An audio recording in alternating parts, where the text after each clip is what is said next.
ইন্ডিয়ার দাদা বাবুরা আমাদের ক্রিকেটার মুস্তাফিজ রহমানকে বয়কট করছে, আইপিএল খেলতে দেবে না। এবং কি ইন্ডিয়া ক্রিকেট বোর্ড আইসিসি থেকেও নিষেধাজ্ঞা হয়েছে, বাংলাদেশের প্লেয়ার আইপিএল খেলতে পারবে না। সমস্যা নাই, খেলবো না, সমস্যা নাই। আপনারা কি ক্রিকেট খেলাকে কি রাজনীতিতে নিয়ে গেছেন, এই জন্য কি মুস্তাফিজের খেলবে দেন না? সমস্যা নাই। আমরা একটা কথা আপনাদেরকে বলতে চাই যে আমাদের যে 4টি ম্যাচ আছে ইন্ডিয়াতে, ইন্ডিয়ার হারামি মাটিতে, আমরা ওই 4টি ম্যাচ খেলবো না, আমরা শ্রীলঙ্কার ডিমোতে খেলবো। আমি বাংলাদেশ ক্রিকেট বোর্ডকে বলতে চাই, এই 4টি ম্যাচ যেন শ্রীলঙ্কা মাঠে হয়।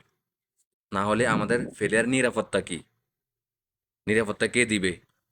2025 সালে কি বাংলাদেশের লগে ইন্ডিয়া সিরিজ আসছিল, তখন ওরা নিরাপত্তার অজুহাত দেখেই খেলতে আসে নাই, কিন্তু 1 মাস পরে ঠিকই ফুটবল টিমরা হারাছে।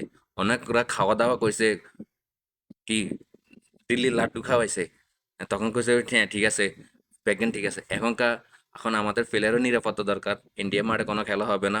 আর একটা কথা বলতে চাই, কি ইন্ডিয়ার যত চ্যানেল আছে আমাদের বাংলাদেশে, কোনো চ্যানেলে কি ইন্ডিয়ার কোনো নিউজ দেখাবে না, কোনো খেলা দেখাবে না। আমি সরকারকে বলবো ওইগুলো বয়কট করলাম, ব্যাস। আমরা 18 কোটি বাংলাদেশ বয়কট করলাম, নাহলে সরকারের সমস্যা হবে, আন্দোলন শুরু হবে, ইন্ডিয়ার একটা কোনো কিছু না দেখো এটারে।